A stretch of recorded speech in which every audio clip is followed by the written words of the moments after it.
There was only one bag of O-negative blood left in the hospital, and my 3 sisters were frantic. They screamed, "Give the blood to Caleb. We choose Caleb. Ethan, you'll have to pull through on your own." But Caleb only had a minor scrape. In my past life, I was the true heir to a billionaire's fortune, yet I burned to death in my own villa on my birthday. My 3 sisters risked their lives rushing into the inferno, but only to save the imposter, Caleb, who was still asleep. They had completely forgotten about me, locked in the maid's room. The searing agony of being consumed by flames, of every inch of my skin being scorched, is something I can never forget. Perhaps even fate couldn't bear to watch, so it gave me a second chance. But this time I was just tired. The family I had once yearned for had brought me nothing but endless pain. So why, in this life, were they filled with regret? Before I could process it all, a heavy pounding echoed from my door. My second sister, Hannah, was shouting from the other side, "Ethan, have you grown a backbone? Open this door right now. If I had known you were such an ill-mannered brat, we never should have taken you in." Before she could finish, I swung the worn-out door open. Hannah was about to speak, but she froze when she saw me raise the wooden puppet with the broken arm and smash it violently onto the floor. "I'm sorry, I was wrong," I said flatly. "I shouldn't have competed with Caleb for your affection. In my past life, this puppet was the reason I had gotten so angry, even getting into a huge fight with Caleb. It was a gift from Hannah when I first returned to the Harrison family, and I treasured it, keeping it by my bedside. But Caleb, knowing full well how much it meant to me, had deliberately tried to take it and broke its arm. In that moment, the smirk in Caleb's eyes was a clear warning. Don't even think about wanting things that don't belong to you. But now I couldn't care less. Hearing the crash, the others downstairs rushed up to see what was happening. My father, James Harrison, frowned slightly at the sight of the shattered puppet on the floor. As for the imposter, Caleb, his eyes immediately welled up with tears. "I'm so sorry, Ethan. It's all my fault. You can hit me or yell at me, but please don't take your anger out on Hannah. She was only trying to help by calling you for dinner." Before, those words would have sent me into a rage. But now that I was indifferent, the whole scene just seemed ridiculous. "Enough. You're a grown man, always crying at the drop of a hat. Isn't it disgusting?" I leaned casually against the doorframe, watching Caleb's performance with utter disinterest. Caleb was stunned. He never expected me to say that. "And another thing," I added, "calling me down for dinner? Have you ever once waited for me? It's laughable. They never called me when dinner was ready. Whether I was late or early, my father would berate me. Being late meant I was inconsiderate, and being early meant I was greedy. The double standard was infuriating. Ethan, you're getting more disrespectful by the day. Your brother was just trying to help." My mother, Eleanor, finally stepped forward. I was her biological son, yet her treatment of me compared to Caleb was night and day. I was long accustomed to this blatant favoritism. I gave a weary wave of my hand. "Whatever you say." With that, I shut the door, leaving them all outside. My father's anger finally boiled over. "Is this a rebellion? Fine. Then you won't eat today." He then led the others downstairs, leaving only Hannah standing there, stunned. Hannah stared blankly at the puppet fragments on the floor, finally remembering that she had given it to me herself. I used to treat that puppet like my most precious possession, so why would I smash it today? She felt that I had changed, that I was different from before. In the past, whenever she got angry, I would apologize meekly like a kitten. I didn't care what was happening outside my door anymore. I just collapsed onto my bed and fell asleep. I was just so tired. The next morning, I washed up quickly and left the house. Since no one cared about my presence anyway, it was better to leave early and stay out of their way. I didn't expect to run into my eldest sister, Victoria, drinking coffee in the foyer. The Harrison family's corporation was thriving entirely thanks to her management. I had no intention of speaking to her, but as I opened the front door, her cold voice questioned me from behind. "Where are you going?" "To school." I walked out of the Harrison villa without giving her a chance to respond. Victoria furrowed her brow, confused by my behavior. In the past, I would always run up and greet her sweetly, though she never acknowledged me. In her eyes, I had only returned to the family for their money and had even stolen her jewelry once. But today I was completely different. The truth was, everyone in the Harrison family had a personal driver, except for me. I never asked for one because I didn't want them to think I was greedy for luxuries, but it never changed their opinion of me anyway. Walking down the street, I felt the breeze on my skin for what felt like the first time in ages, a real confirmation that I was alive. Turned out that if you don't care, you can't get hurt. The family I had desperately craved was probably just a joke to them. From now on, I would no longer yearn for it. Arriving at school, I sat at my desk and opened my textbook. With college entrance exams approaching, I had wasted my talent in my previous life by focusing all my energy on my so-called family, causing my top-tier grades to plummet. This life, I would study hard and catch up on everything I had missed. Back at the Harrison house, my father stared silently at the dining table, like a volcano about to erupt. Where is Ethan? Is he still sleeping? Look at the time. Are we all supposed to wait for him? Caleb spoke up softly from the side. Ethan might still be angry with Hannah. Maybe I should go up and apologize to him. He made a move to stand up but was pulled back down by Hannah. He's still angry? What right does he have to be angry? It was just a stupid puppet. I'll buy him a new one when I get back. Big deal. Hannah was about to say more when Victoria, who had been silent, spoke up. He's already gone. Her words silenced the table for a moment. After a while, my father slowly asked, "Gone? This early? Where did he go?" "Mr. Peterson, who is the driver assigned to Ethan?" The gray-haired butler, Mr. Peterson, quickly stepped forward. "Sir, Master Ethan has always walked to school on his own." Mr. Peterson himself didn't quite understand why Ethan, a Harrison, had to walk to school by himself. My father slammed his hand on the table. Who told him to walk? Or does he think the Harrisons can't afford a single driver? "Sir, it was you who said that since the young master had just returned, he shouldn't be too conspicuous, which is why a driver wasn't arranged," Mr. Peterson said quietly. My father fell silent. He had initially thought that since I had just been brought back from the outside, I would surely have bad habits. He was afraid I would do something to embarrass the family, so he had held off on arranging a car for me. He hadn't realized a whole year had passed. James rubbed his temples. Assign someone to drive Ethan. Why didn't he say anything himself? Walking every day. What kind of image does that project? It was clearly his own oversight, yet he was still shifting the blame onto me. "Yes, sir," Mr. Peterson replied, turning to find a suitable person. My mother, Eleanor, also shot my father a resentful look, as if blaming him for not noticing sooner. This didn't mean she cared for me. She was merely ashamed of her own failure as a mother. Sure enough, when school let out that evening, a luxury car pulled up in front of me. "Young master, please get in." A young man in a suit quickly got out and opened the door for me. Sitting in the back seat was none other than my second sister, Hannah. I was confused. What was going on? Seeing me hesitate, Hannah frowned and pulled me into the car. The driver, Mike, coughed awkwardly, said, "Please be safe," and started the engine. "What? Are you waiting for me to apologize to you?" Hannah asked, looking annoyed. I completely ignored her.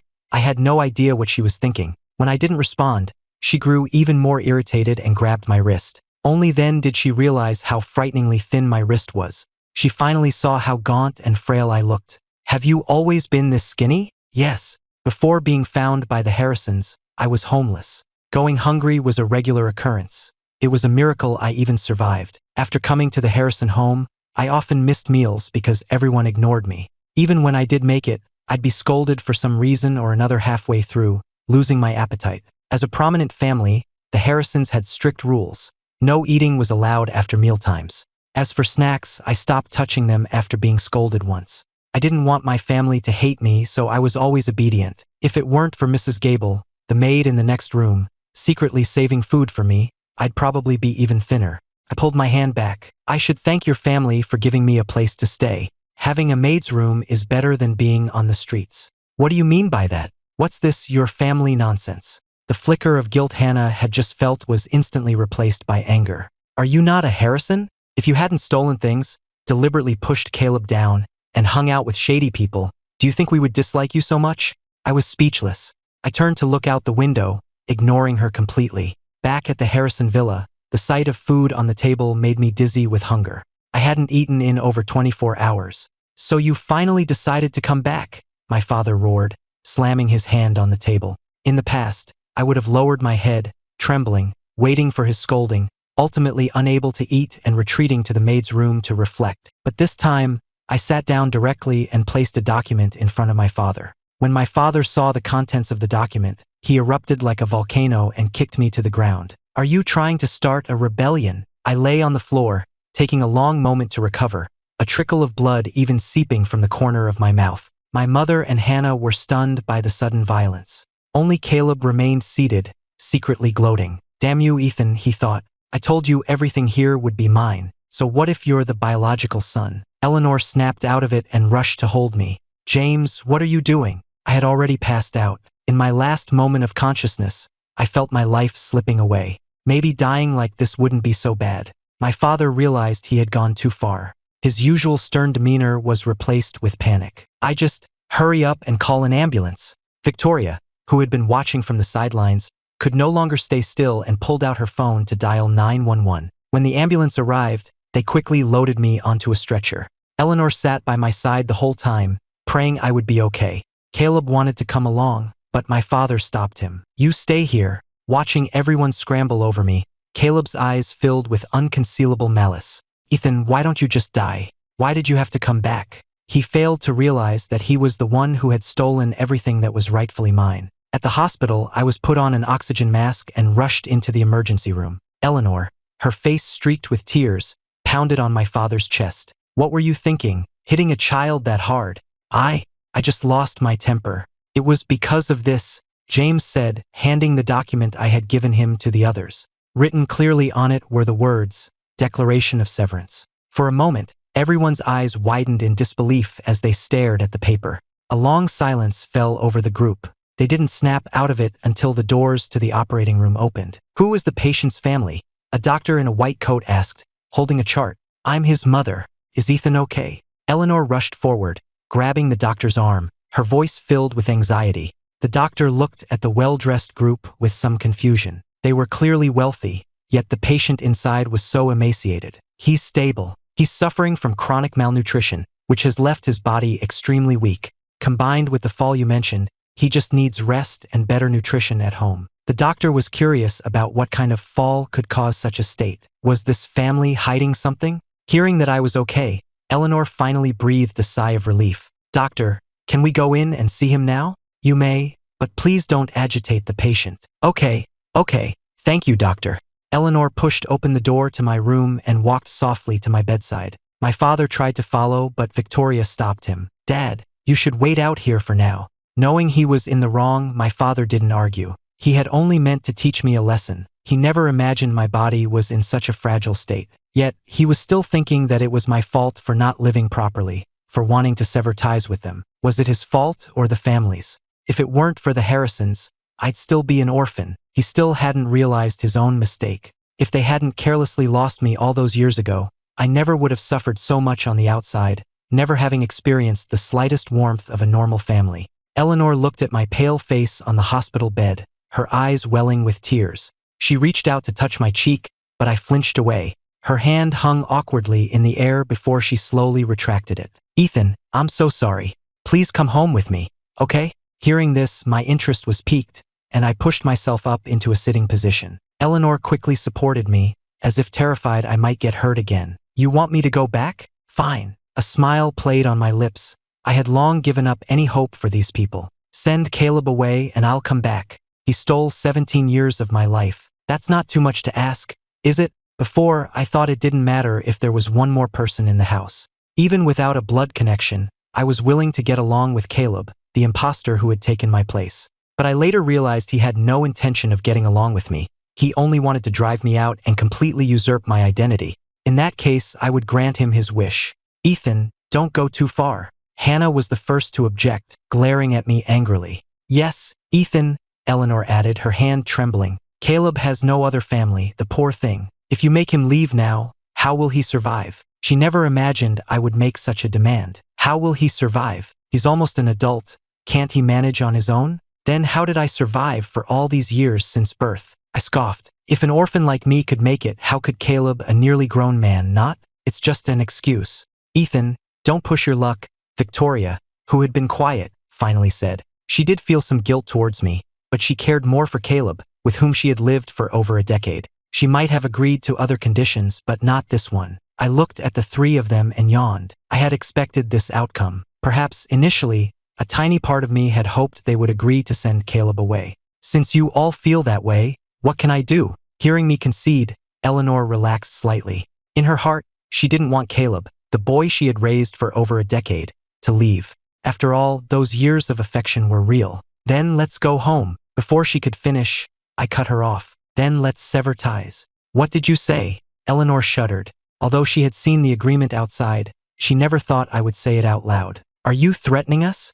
Victoria's brow furrowed. She just felt that I had changed. The old me would never have said such a thing, but she had forgotten that the old me would never have imagined they would leave me to burn to death alone in a fire. I said, "Since you're unwilling to send Caleb away, then let's sever our relationship." I enunciated each word, afraid they hadn't heard me clearly. My father, who had been waiting outside, could no longer contain himself and burst through the door. "Fine, fine. From this moment on, you are no longer a Harrison." He signed his name on the document and threw it in front of me. He believed I was just bluffing, that I wouldn't dare actually cut ties with them. After all, becoming a Harrison was a dream for many. He was sure I'd come crying back to him, begging for forgiveness. In fact, Eleanor, Victoria, and Hannah all thought the same. They assumed I was just talking. "Excellent. Then I should thank you, Mr. Harrison." Without a moment's hesitation, I picked up a doctor's pen from the bedside table and quickly signed my name. This left all of them stunned. They never imagined I would actually sign it.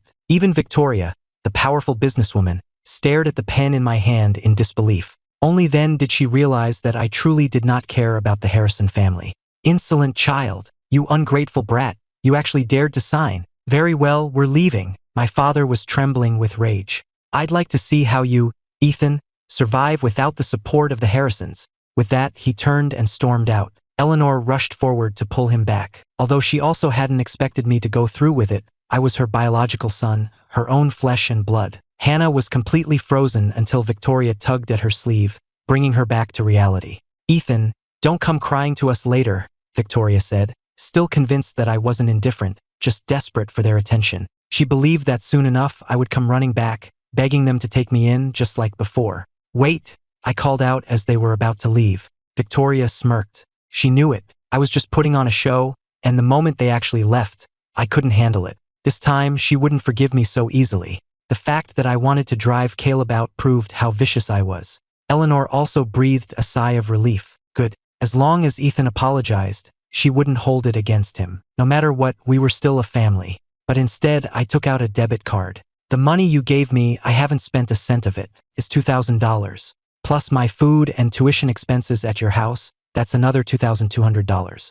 Let's round it up to $3,000. I then tore a blank sheet from my medical chart and wrote out an IOU. "Don't worry, you can hold on to this. Once I'm in college and can get a job, I'll pay you back." By now, my father's face had turned completely grim. He never dreamed that I was serious about cutting all ties with them. Eleanor's face was pale. She was shocked to realize that in the entire year, the money they had spent on me, including tuition, didn't even amount to $3,000. Caleb's weekly allowance alone was more than that. Seeing that none of them intended to take the IOU, I put it away. Staring up at the stark white ceiling of the hospital room, I felt a sense of relief I had never known. Maybe I had once cherished this family connection, but not anymore. When my father and the others returned to the villa, he was so angry he smashed an expensive vase from the dining table. "How dare that boy? Have we Harrisons wronged him in any way?" Eavesdropping from upstairs, Caleb was secretly delighted. It seemed Ethan had made them angry again. He brought this on himself so no one could blame me. "Mr. Peterson, take me to that boy's room and pack up all his things," my father roared. He refused to believe I could survive after leaving the Harrison family. Although Mr. Peterson felt a pang of sympathy, he could only sigh internally. "Forget it, I'll go with you," Hannah said. "That kid has sticky fingers. He stole Victoria's necklace before. Who knows what else he's hidden." But when they saw my room, they were dumbfounded. There was a simple, small bed, a desk with a few trinkets, and a tiny wardrobe holding a pitifully small number of clothes. Other than that, there was nothing. Eleanor was too shocked to speak, covering her mouth as tears streamed down her face. As a mother, she hadn't set foot in her own son's room for nearly a year. Wasn't that the biggest joke of all? Biased people never see their own bias, because their hearts are already tilted. Victoria stared blankly at the items on the desk. The potted plant she had given me, a photo frame from her youngest sister. The plant was lush and green, clear evidence that I had taken great care of it. Suddenly, Victoria turned to the dazed Hannah. "Hannah, that puppet of Ethan's." "Yes, I gave it to him." Hannah remembered how she had scolded me and felt a sudden pang of regret. Had those things really been so important to him? Then why did he smash it? "Sir, should I continue packing?" Mr. Peterson asked at the right moment, feeling sorry for me. After all this time, I had finally gotten my family's attention, but it was too late. My father was also frozen in place, utterly shocked.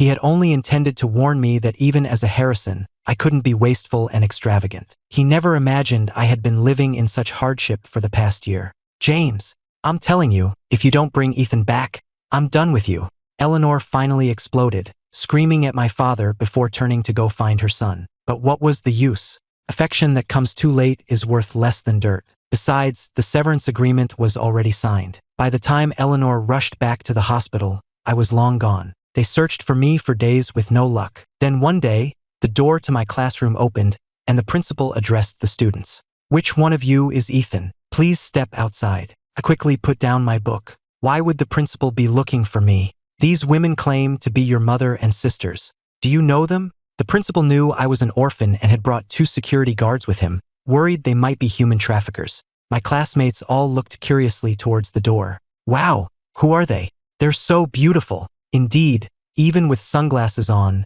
their elegance was undeniable. "Ethan, where have you been these past few days?" Eleanor grabbed my hand, tears immediately falling, but I showed them no courtesy, pulling my hand away. "I don't know you. Please leave." With that, I walked back into the classroom. Seeing this, the principal blocked Eleanor, who was about to follow me in. "Since he doesn't know you, I must ask you to leave." He then motioned for the guards to escort them out. To this day, besides the Harrisons, no one knew I was the family's long-lost son. My third sister, Stella, who had been silent, took off her sunglasses. If anyone had been close, they would have recognized her as the recently famous pop star. "That Ethan, give him an inch and he takes a mile. How dare he say he doesn't know us?" "That's enough," Eleanor sighed. "Let's go back for now. We'll come see him again tomorrow." "We're coming back?" Stella asked, displeased. "If you ask me, we should just wait. Once he realizes he's wrong, he'll come back on his own." She was certain this was just a little game of hard to get I was playing. After ignoring me for a few days, I would come crawling back. Eleanor wanted to argue, but Stella pulled her away. Victoria also glanced in the direction of my classroom. She did feel guilty, but it was a fact that I had stolen her jewelry. What if this really was just a ploy for attention? It was better to wait a few days. Maybe I really would show up at their door, apologizing and begging to be let back in. "Let's go, Victoria. Today is Caleb's birthday. Did you get him a gift?" Stella urged. "Of course. He's the one who saved me from drowning all those years ago. He's my most beloved brother," Victoria replied. At that moment, the entrance to the Ritz-Carlton in Boston was bustling with people, luxury cars lining the curb. "Thank you all for gracing us with your presence at my son's coming-of-age celebration. Let the evening officially begin." As my father finished speaking, the banquet commenced. A dozen young men and women from Boston's most prominent families gathered around Caleb, presenting him with gifts. Caleb's face was beaming with joy. "Ethan actually left. Now the entire Harrison family is mine. You have only yourself to blame, Ethan.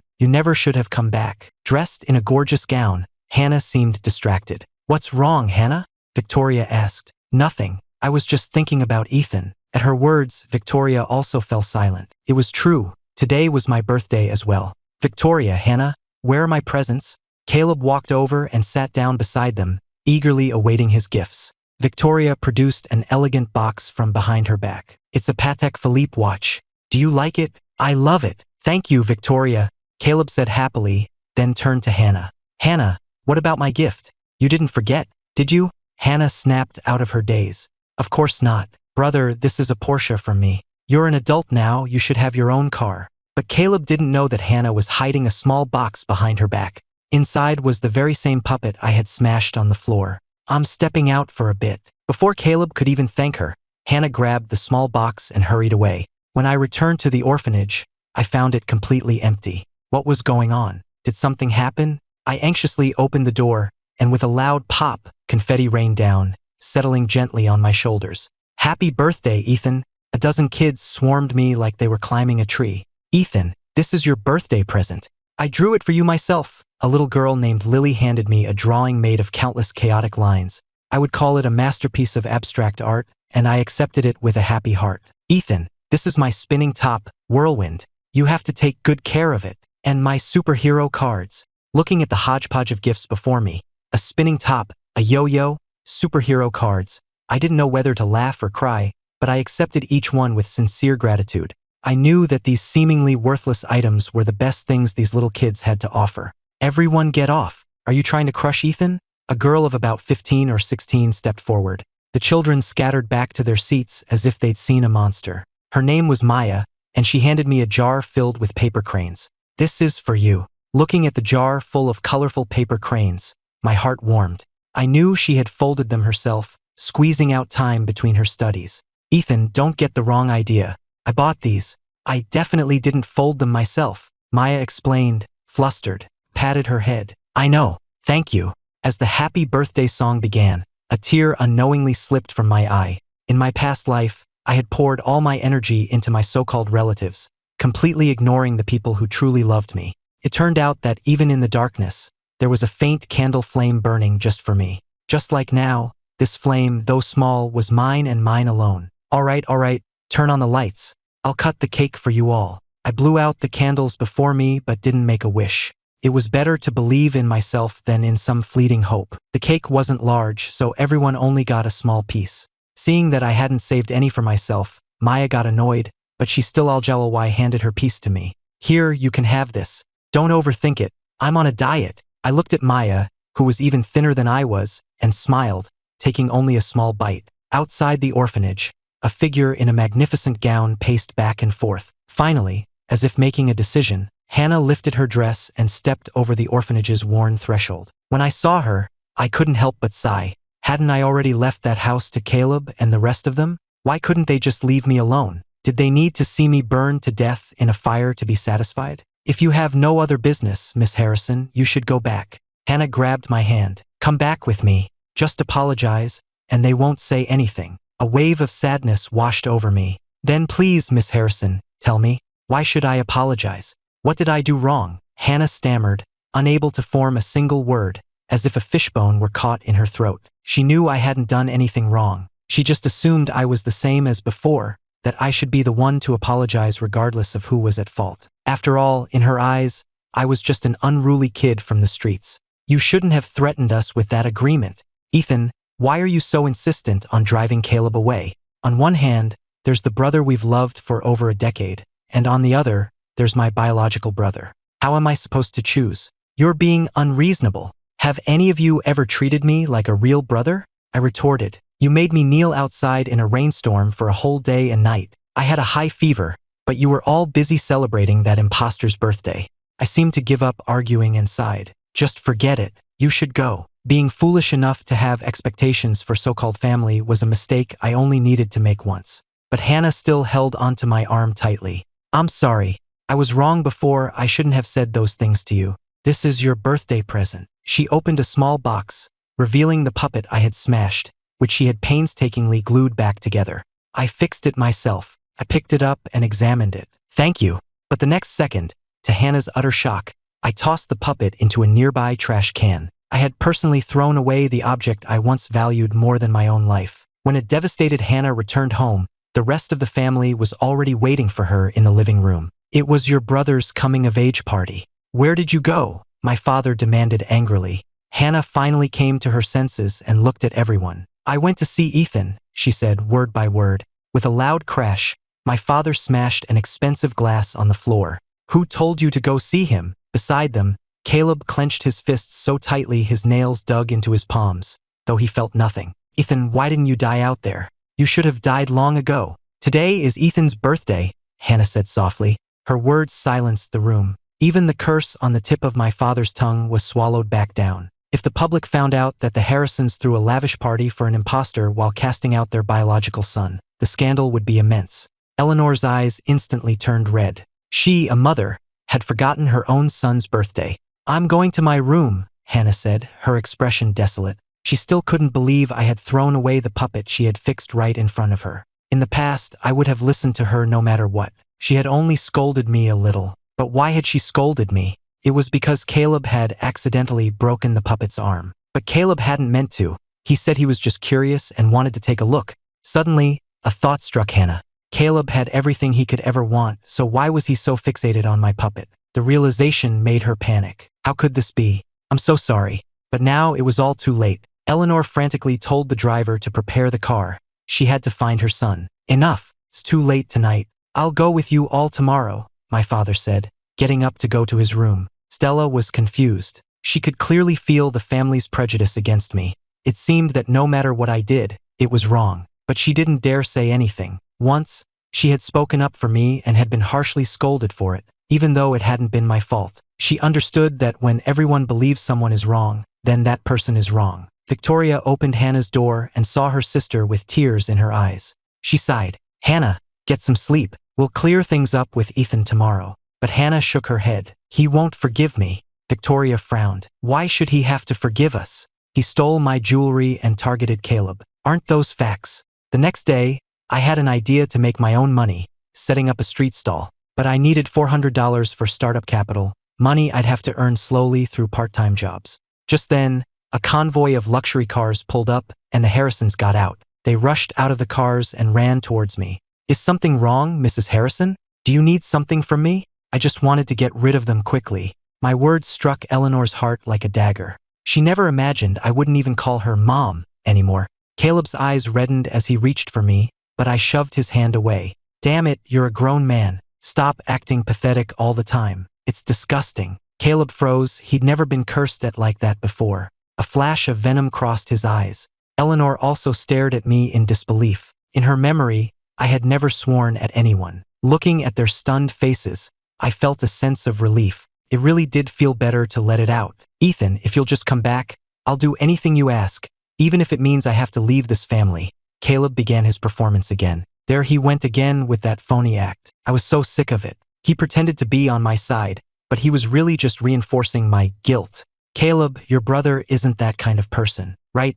Ethan?" Eleanor pleaded with her eyes. She believed I wouldn't actually drive Caleb away. She still thought my words at the hospital were just said in anger. "If this is all you came for, then I'm leaving." Only Hannah knew I meant every word. "Wait, I came to give you your birthday present," Eleanor finally remembered, pulling out a small, elegant box. I waved it away. "Take it back. My birthday is over." With that, I shut the gate and left. My birthday was yesterday. What was the point of a gift today? They had kicked me out just to make Caleb happy. Coming to find me now was just pathetic. "Ethan, open the door." No matter how much Eleanor called, I didn't answer. They had no choice but to leave dejectedly. On the way back, Caleb sat next to Eleanor, comforting her with his words, but a smirk played on his lips. Hannah, who had been silent, suddenly looked at Caleb seriously. "Caleb, did you break Ethan's puppet on purpose?" Her question filled the spacious car with a sudden, heavy silence. "Hannah, why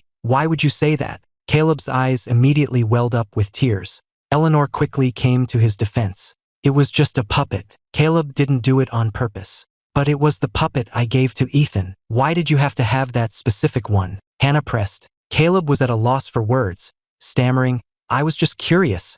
Hannah, I can pay Ethan back for it. If he'll forgive me, I'll do anything." Seeing this, Eleanor pulled Caleb into her arms to comfort him. "That's enough, Hannah." Caleb didn't mean it. Watching her mother, Hannah felt a splitting headache coming on. She said nothing more and just sat there quietly. In a place where no one could see, Caleb's hurt expression twisted into a snarl. He hated me. Hannah had always been on his side, so why was she questioning him for my sake today? A sense of crisis began to creep in. If this continued, his position might be replaced by mine. What if they really sent him away? No, Ethan had to disappear. Since the plan from a few years ago didn't kill you, let's try it again. I'd like to see how many times you can escape, Ethan. The rest of the ride was silent. Back at the Harrison villa, Hannah decided to wait a few days before finding me again to get to the bottom of everything. My father, seeing I wasn't with them, frowned, a sense of resentment building inside him. "That boy still refuses to come back? You tell him, if he doesn't come back now, he'll never set foot in this house again." Even now, he thought such threats would work on me. Hearing this, Hannah could only shake her head in resignation. Victoria crossed her arms angrily. "That's right. No matter what, Ethan did steal my jewelry and hide it under his bed." The next day at school, the class beauty, Chloe, handed me a love letter and quickly ran off. She was afraid I would think she was being forward, but she had never been in a relationship, let alone written a love letter to a boy. But she knew that if she didn't act now, she might never get the chance to say it. I probably didn't even remember what happened back then. If it weren't for me, she would have been trafficked to some remote area and forced to marry some old man. When I reappeared in her life, her heart nearly leaped out of her chest. But she was afraid to say anything because she didn't have much time left. As someone with a congenital heart defect, Chloe had known since childhood that her life could end at any moment. That's why she never got too close to anyone, afraid her death would bring pain to those she cared about. But all those years ago, when my skinny frame stood in front of her, it felt like a protective wall, giving her a sense of security she had never felt before. When I showed up again, she couldn't hold back any longer. She knew it was selfish, but after handing me the letter, she was filled with regret. But selfishness is human nature. There's nothing wrong with pursuing what you want. Chloe's heart was in her throat all the way until school let out. She kept thinking, what if I rejected her? When I got up from my seat, she immediately stood up and followed me quietly. Ethan, I like you. I'm sorry. I'm not looking for a relationship right now. I didn't want to give her any false hope. I knew she was a good girl, and that's precisely why I couldn't hurt her. Ethan, do you remember me? You saved me 5 years ago. Finally clicked. She was the girl who had almost been kidnapped by traffickers. Yes, you do remember me, right? Chloe's voice trembled. Ethan, you'll say yes, won't you? Suddenly, Chloe started gasping for air, fumbling in her pocket for something. I quickly found her medication, put it in her mouth, and then helped her to the nurse's office as she started to recover. After hearing the story, the school nurse was at a loss for words. He couldn't understand why I would turn down such a beautiful girl. But he didn't know that ever since I burned to death, I seemed to have lost the capacity for love, afraid to trust anyone's affection for me again. It was a fear of love itself. Suddenly, Chloe seemed to make up her mind. If she was going to be selfish, she might as well go all the way. Dr. Reed, could you ask Ethan to come back? When I returned, a blush colored Chloe's pale cheeks. Ethan, I actually have a congenital heart defect. I'm sorry, I shouldn't have hidden it from you. A congenital heart defect? My frown deepened. I might not have much time left, Chloe said softly. I had surgery before, but it didn't do much. The doctor said I might not live to see 20, that I could die at any time. Then she looked at me and said the hardest words she had ever spoken. Ethan, how about 1 month? Just for 1 month, for the sake of someone who doesn't have long to live. I'm begging you. As she finished, tears streamed down her face, and she couldn't bring herself to look at me. She felt like a selfish, shameless person, using her illness to emotionally blackmail me. Okay, I said, looking at her on the infirmary bed. I finally nodded. I understood that feeling of desperately wanting to be loved, and the pain of yearning for something just out of reach. I didn't want her to suffer from that feeling too. Maybe her feelings for me were just a passing fancy, or maybe she was confusing gratitude and dependence with love. But time would help her figure it out. Chloe quickly sat up and took my hand with her small, cold one. Ethan, do you remember? This is how you held my hand back then, and we walked for a long, long time. Honestly, you too. I'm going to tell your homeroom teacher, Dr. Reed said with a sigh, feeling like a third wheel. But he felt more sympathy for Chloe than anything. It was a shame he wasn't a specialist in her condition. Maybe he could ask his mentor. He didn't know that Chloe's family had already taken her to see top doctors, and the conclusion was that even a heart transplant would be unlikely to cure her. On the way home, Chloe asked cautiously, Ethan, can I walk home with you every day? Of course, I said, smiling and ruffling her hair. Then, can we go on a date this weekend? Chloe didn't know where she got this boldness from, and her ears turned red. Just then, a Porsche pulled up beside us, and my third sister, Stella, appeared before us, wearing sunglasses. Ethan, get in. We need to talk. I'm busy, I said bluntly, taking Chloe's hand and walking faster. Stella was instantly annoyed. This brother of mine was getting more and more out of line. Ethan, I just want to talk to you. Are you going to ignore your own sister? Believe me, I'll tell the principal about your little romance tomorrow. I sighed. Let me walk Chloe home first. A short while later, Stella took me to a restaurant and got straight to the point, pulling a credit card out of her purse. There's $200,000 on this. I couldn't help but laugh. I never thought I'd find myself in the middle of a cheesy rich family drama. I know you've been through a lot, but this money is enough for you to have a better life. Take it and stop bothering the Harrison family. Don't even think about coming back, and don't ask for anything else. Stella's tone suddenly turned sharp. This is your only chance. Take the money and disappear from our lives. Otherwise, I will make you regret it. In her heart, I, her biological brother, was nothing compared to Caleb, the boy who had saved her life. She believed my willingness to leave the family was just a ploy to get something more. But when she looked at me again, I was calmly sipping my tea. 200,000 isn't enough for you? Fine, name your price. I'll give it to you, Stella said, laughing with rage. If it weren't for the Harrisons, you'd still be an orphan. You should be grateful we even took you back. Then make it 10 million, I said calmly. 10 million? Are you insane? Stella slammed her hand on the table, furious. I knew it. You're just after the Harrisons' money. 10 million? You've got some nerve. That's right. I'm insane. If you don't give me 10 million, I'll just keep bothering you every day, I said with a smile. Stella quickly realized I was messing with her. Fine, Ethan. You won't regret this. She was about to throw her glass of water at me, but I snatched it from her hand and splashed it right back in her face. You! She never imagined I would dare to do that. Before, this cheap brother of hers wouldn't even breathe too loudly around her, terrified of upsetting her. What about me? If you're sick, go see a doctor. Don't come to me, I said coldly, and for the record, I haven't sought any of you out. You're the ones who keep harassing me. But think whatever you want, just stop bothering me. With that, I got up and left without another glance. On my way back to the orphanage, I thought about the day's events. It was incredible. I never would have guessed that the girl I saved all those years ago was Chloe. But I think I saved someone else too. It was just so long ago that I can't quite remember. I'll just take it one step at a time. In this life, all I want is to stay far away from the Harrisons. Every time I see their faces, I'm reminded of the agony of being consumed by fire. The next day, I went to the nurse's office to help out. When I was sick before, Dr. Reed treated me for free and I felt bad, so I've been helping out ever since. Ethan, can you do me a favor? Dr. Reed asked suddenly. There's this guy, Trevor, who won't leave me alone. There's a business gala tomorrow, and I was hoping you could pretend to be my boyfriend to get him to back off for good. Sure, but I'll have to talk to Chloe first. She is my girlfriend, after all. Don't worry, I'll talk to Chloe myself and make sure she doesn't get the wrong idea. Just as I arrived at the orphanage gate, I saw a haggard-looking Hannah standing outside. What are you doing here, Miss Harrison? Ethan, can I come in for a bit? Hannah seemed anxious, as if afraid I would say no. And she was right. I refused without hesitation. If you have something to say it here. To my surprise, Hannah pulled out the puppet I had thrown away. Ethan, please come home. I'll explain everything to Mom, Dad, and Victoria. She was only now realizing how terribly she had treated me. How will you explain it? I asked, intrigued. You only severed ties because you were upset. I'm sure Mom and Dad won't. Before Hannah could finish, I cut her off. Then how will you explain me stealing Victoria's jewelry to her? Hannah was speechless. I looked her in the eye and continued. How will you explain me hanging out with shady people? Or me hiring someone to beat up Caleb? Speak up. How will you explain it? I wanted to see what she would say. They were always like this, condemning me based on a few words from Caleb. If I ever tried to explain myself, it was seen as a lack of remorse. Oh, right, that time I was burned to death. Why was I locked up again? I think it was because Caleb said I was dating some delinquent girl and got her pregnant, I sneered.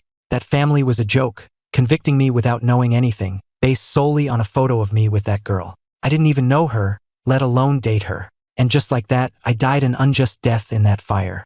And you, Hannah, at that time, you didn't seem to remember me at all. Your own brother locked away. Did you? Ethan, I'm begging you. Can't you just give in a little? Hannah's eyes were bloodshot. She couldn't understand why I refused to back down. If I just gave in, I could go back to the Harrison home and not have to live in this rundown orphanage.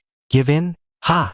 I laughed. Hannah, haven't I given in enough? I used to value family more than my own life, and what did I get in return? Favoritism and prejudice. Your mother talks about treating us equally, but what does she do? She's so afraid her precious adopted son will feel unwanted that she leaves me at home alone while the rest of you go on vacation. What kind of damn equality is that? Hannah stared blankly at the puppet in her hand and finally turned to leave. I breathed a sigh of relief. Tomorrow was the weekend. Where should I take Chloe on a date? I had no idea what to do on a date, so I figured I'd ask Maya, who was also in high school. I had just gotten back to the orphanage and told Maya about it when she shoved me out of her room. Get out! No matter how much I knocked, she wouldn't answer. Inside, Maya curled up on her small bed, biting her lip so hard it nearly bled, but tears still streamed down her face. You promised we'd always be together. Why are you leaving me behind? You're a liar, Ethan. She had been sent to the orphanage when she was in elementary school, the same year her parents died in a car crash.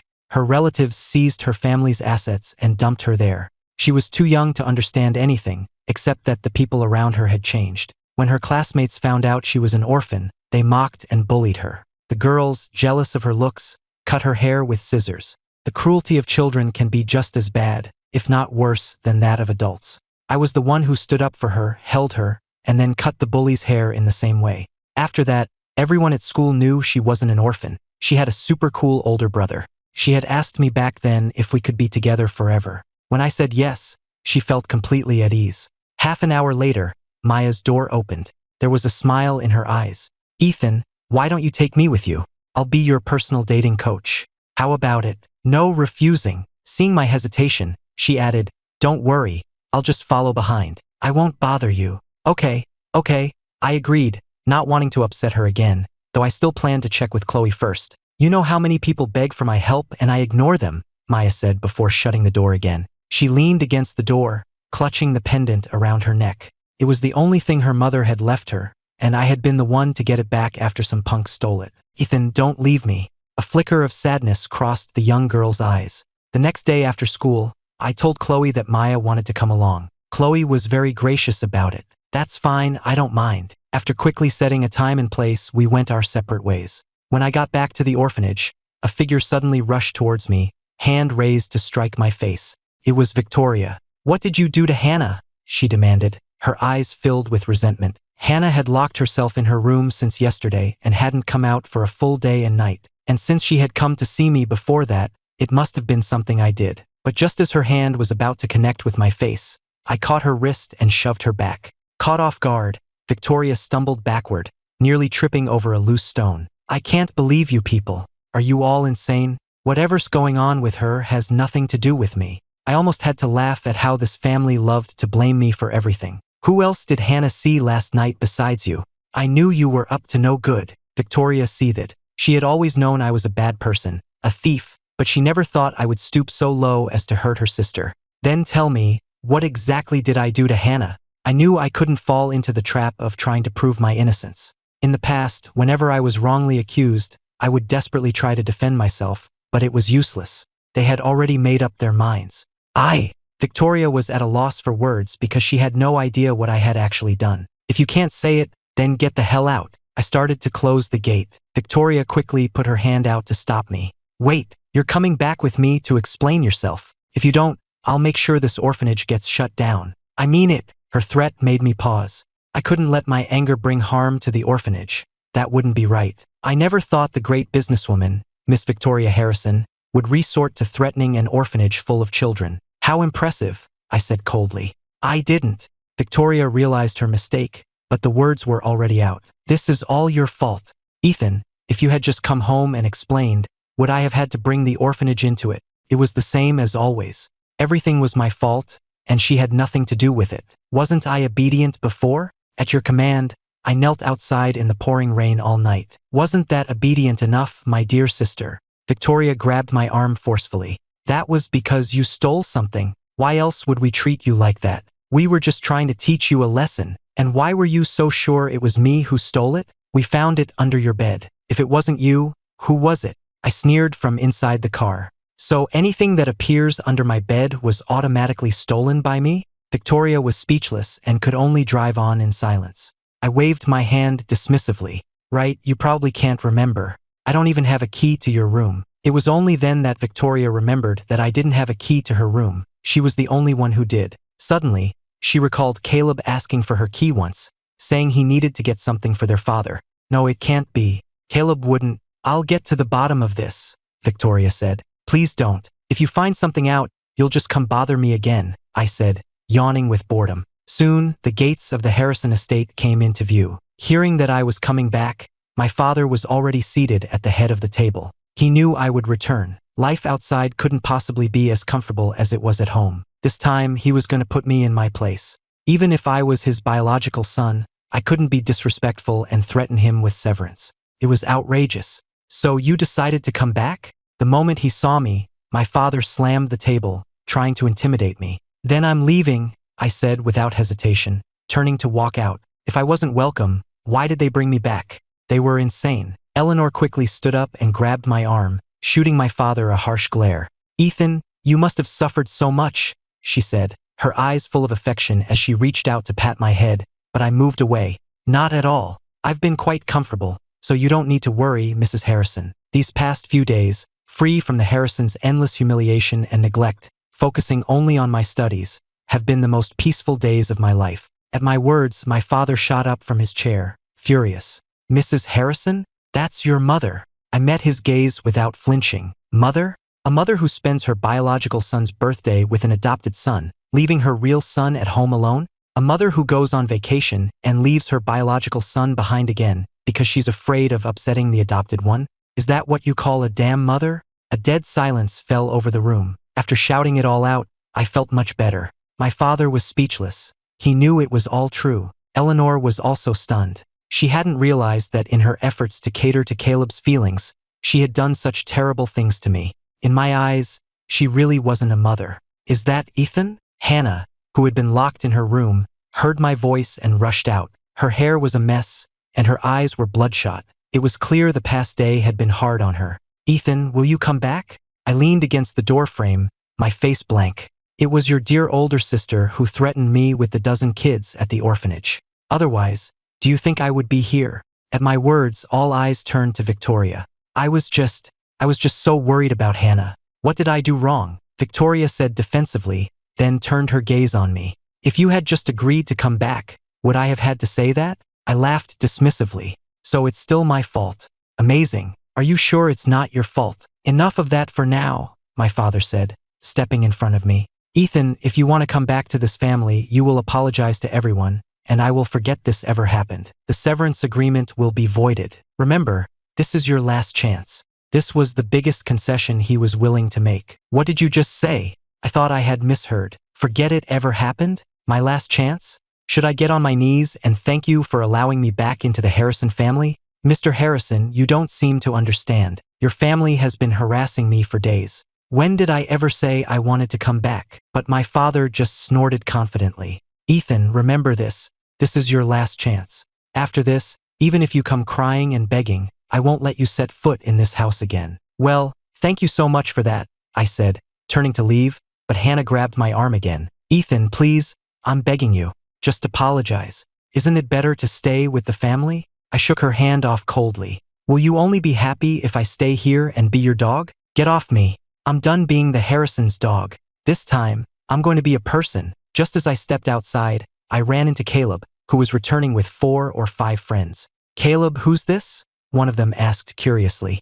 The question sent a cold sweat down Caleb's back. The Harrisons had never publicly acknowledged me, so none of these people had ever seen me. If they found out I was the real heir, what would they think of him? Just as Caleb was about to speak, I cut him off. Who am I? I'm his brother. Caleb's heart sank. To keep his identity a secret, he had always manipulated me into not telling anyone the truth, and I never had. He couldn't understand why I was revealing it now. Brother?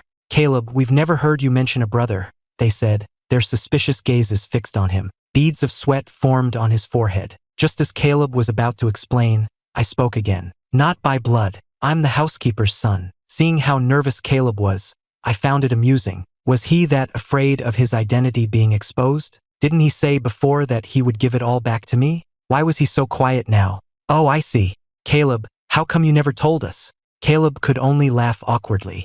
I guess I forgot, haha. Your memory must be really bad. What did the doctor say? Is everything okay? I stepped forward and patted his shoulder. I guess living with that family for so long, it's normal for your brain to get a little fuzzy. You guys go on ahead. I need to talk to Caleb for a minute, I said to his friends. They nodded and headed towards the door. What's wrong? Afraid of being exposed. I didn't care about his feelings. In my past life, I was deceived by this very act. It wasn't until I was burning to death that I realized he was behind all the false accusations I had endured over the years. Ethan, what are you talking about? How could you think that? Caleb's eyes reddened again, as if he were about to cry. Damn it, if you try that act again, I'll tell them the truth right now. I'm not falling for it. Caleb dropped the pitiful expression. Just then, he seemed to see something, grabbed my arm, and used it to slap his own face.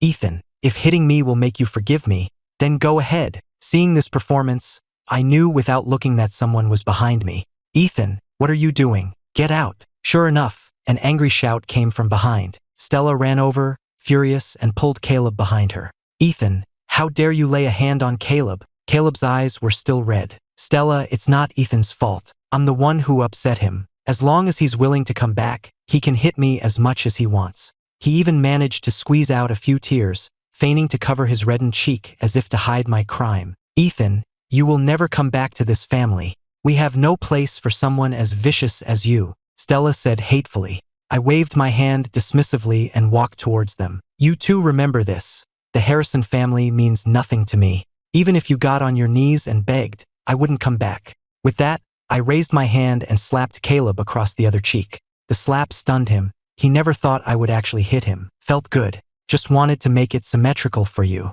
"You're welcome." I looked at the Harrisons' shocked faces, completely unfazed. "What, wasn't this part of your plan? After all, I'm so vicious. I'm leaving. You can go tattle all you want. It'd be best if I never set foot in your house again." With that, I left without looking back. Now, the Harrisons should finally leave me alone. Caleb's eyes, however, were like daggers dipped in poison, fixed on my retreating back.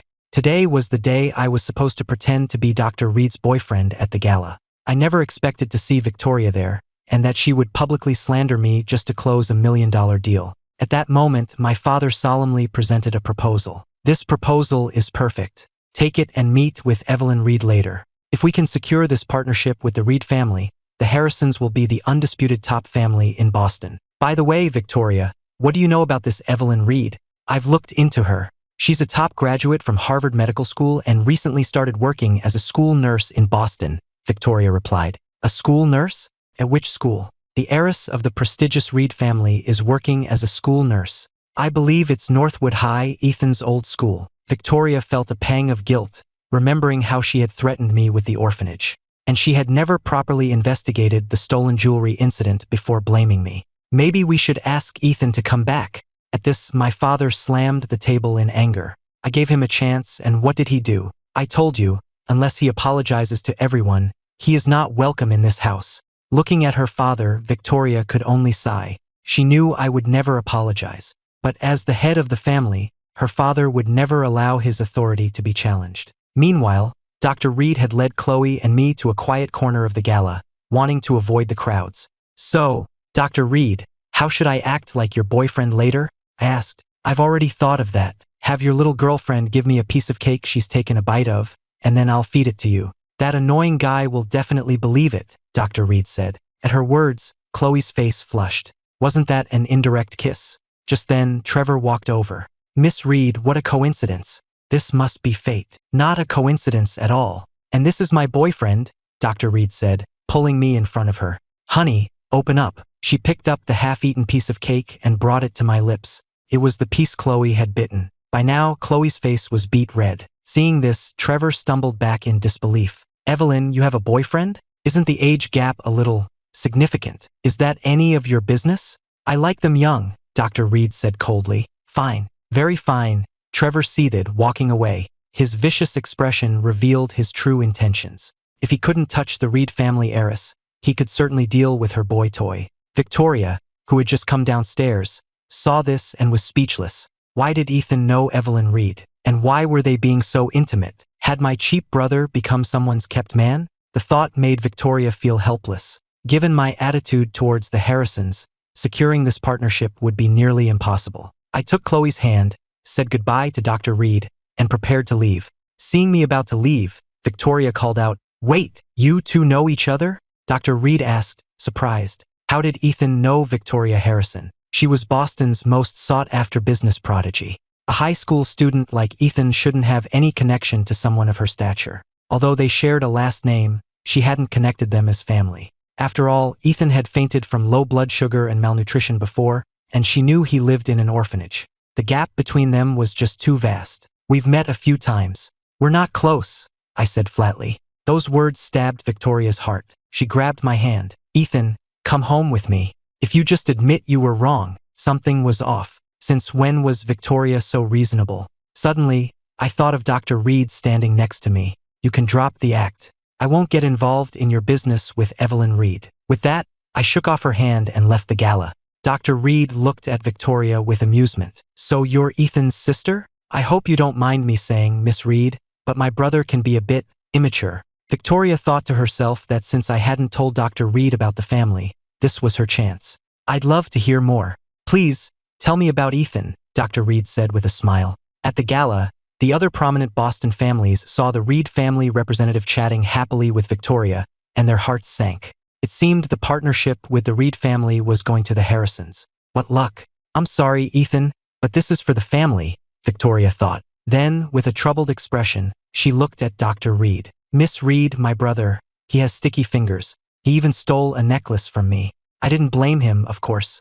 I just want him to learn to be better. A flicker of anger crossed Dr. Reed's face. She never thought Ethan was that kind of person. You really can't judge a book by its cover. It's not all his fault, but no matter what, he shouldn't have cut ties with his family, Victoria added. What? Cut ties? Dr. Reed finally understood why I was living in an orphanage, why I couldn't even afford a few $100s and had to work to pay her back. Yes, the family just forgot to assign him a driver, and Victoria was about to continue when my father, seeing her chatting animatedly with Dr. Reed from a distance, beamed with delight. With a partnership with the Reed family, the Harrisons' dominance in Boston was assured. Seizing the opportunity, Victoria handed the proposal to Dr. Reed. By the way, Miss Reed, this is the proposal from the Harrison group. Please take a look. But Dr. Reed crossed her arms and looked at her coldly. Why is the Ethan I know so different from the person you're describing? No wonder he's the way he is. Your family must have hurt him deeply.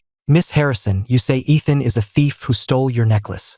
But he was willing to work for me for a month just to pay back a few $100s. Does that sound like someone who would steal from you? He even stood up to someone he couldn't afford to cross, just because I showed him a little kindness.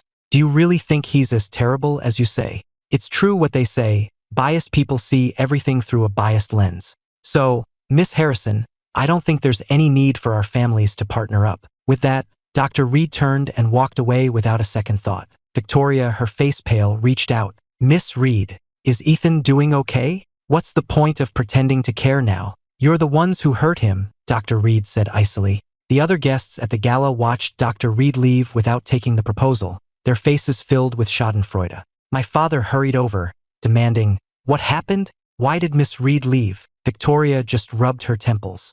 I'm a little tired. I'm going home. All she wanted now was to go back and investigate what really happened all those years ago, to find out if I had actually stolen her jewelry. Meanwhile, back at the orphanage, I ran into my third sister, Stella.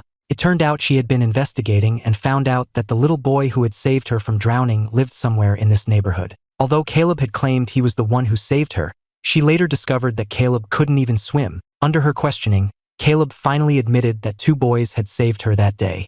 I was going to pretend I didn't know her, but she grabbed my arm. Ethan, can you stay with me for a while? I'm afraid of the dark. Right, she was afraid of the dark. That's why her favorite way to punish me was to lock me in a dark room, saying it would teach me a lesson. Yeah, no thanks. When she wasn't looking, I pulled my arm free and ran. Stella collapsed on the ground, sobbing. I'm so scared of the dark.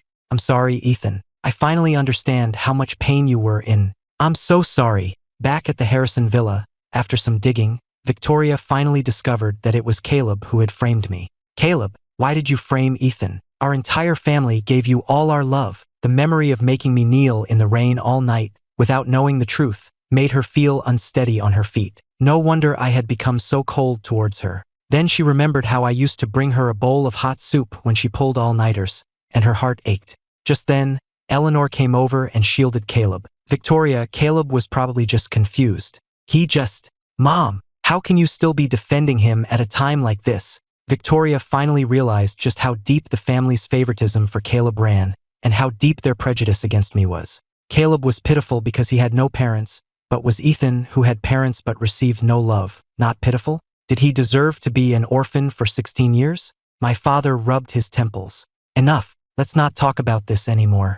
Just bring Ethan back. How can we do that? We need to clear this up with Ethan face to face. We can't just let it go, Victoria argued. Then what do you suggest? We just threw a coming-of-age party for Caleb. If this gets out, what will happen to the Harrison family's reputation? My father said with a frown. Victoria fell silent. He was right. The family's reputation was more important than anything. Just bring Ethan back first. We'll deal with the rest later. This was the best solution my father could come up with. Victoria nodded dejectedly and went back to her room. The next day after school, I felt the debit card in my pocket, which had $3,000 on it. I was going to the Harrisons' house to pay them back. After this, I would be completely done with them, with no debts left between us. The moment Mr. Peterson saw me, he was startled, but he quickly opened the gate. Young master, you're finally back. When my father saw me, He immediately put down his newspaper. Son, you're back. I'll go get your mother and sisters. I was stunned. Was this the same cold father I knew? But this was good. I could say what I needed to say in front of everyone, and then they would stop bothering me. Hearing I was back, Eleanor rushed downstairs, wanting to hug me, but I sidestepped her. Her eyes were red. Ethan, can I just give you a hug? That's not necessary. I'll leave after I've said what I need to say, I said coldly. In the past, I would have been overjoyed if she had wanted to hug me. But the first time I came home, she had pulled her hand back just because she was afraid Caleb would get the wrong idea. Now, I no longer had any expectations. Eleanor reached out a trembling hand. Why are you leaving? Ethan, I'm begging you, please stay. Even in the face of her pleading, I said nothing. Then I'll take that as a yes. I'll go get ready, and we'll go out for dinner tonight, Eleanor said, frantically getting up to go to her room. I watched her go and shook my head. What was the point of all this now? Hannah was at her art exhibition, but when she heard I was back, she dropped everything and rushed home. Ethan, have you finally forgiven me? Yes, I forgive you, I said dismissively. Hannah was surprised I agreed so easily and eagerly pulled out the slightly damaged puppet. Then, Ethan, will you take this back? Sure. I took it and tossed it in my bag. She didn't know that I now saw her as a stranger. What was so hard about forgiving a stranger? The puppet that had once meant the world to me was now just an ordinary object. Suddenly, there was a thud from the stairs. Caleb had fainted at the top of the landing. Caleb! Seeing him collapse, Eleanor rushed out of her room. Quick! Take him to the hospital. My father quickly picked Caleb up and hurried towards the door. By the time Hannah and Victoria realized what was happening, everyone was gone. Well, aren't you going to follow them? If your dearest brother dies, you'll miss your last chance to see him, I said with an indifferent wave. I had long since given up any hope for these people, and Caleb was certainly willing to go to extremes, but what was the point? He didn't want me back in the family, but I had no intention of returning anyway. I was just here to pay back the money. There was no need for such cheap tricks. Hannah and Victoria looked ashamed. Ethan, they wanted to explain, but I cut them off. You go ahead. I'll wait here at the villa, okay?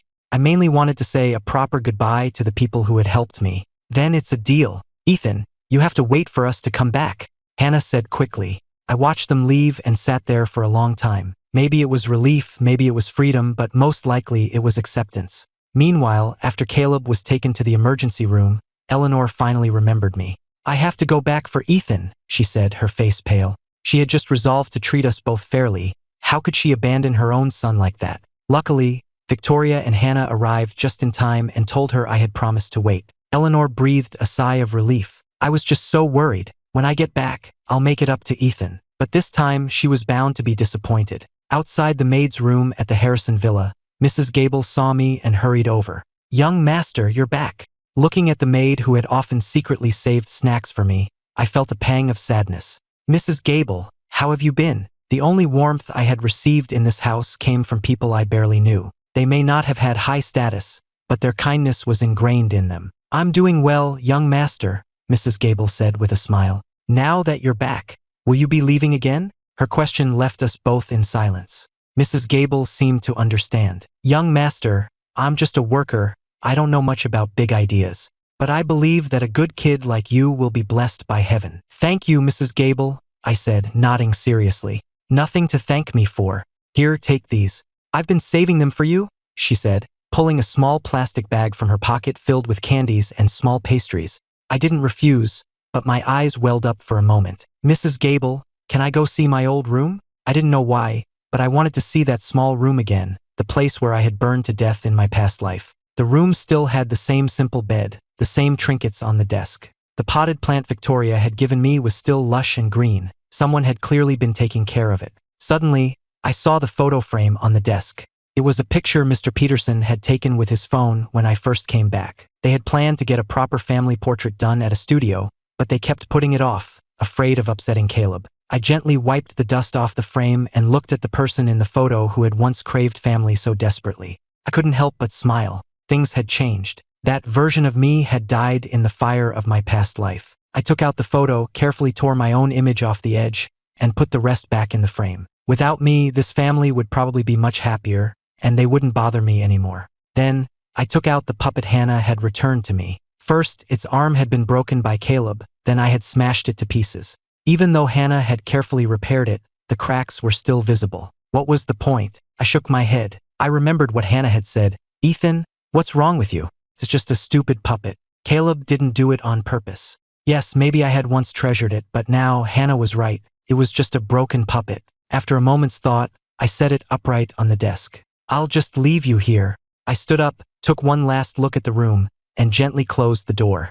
It felt as if a faint shadow inside was smiling and waving goodbye to me. It was the scarred version of my former self. The Harrisons didn't get back from the hospital until the early hours of the morning. I had been waiting for about 2 hours.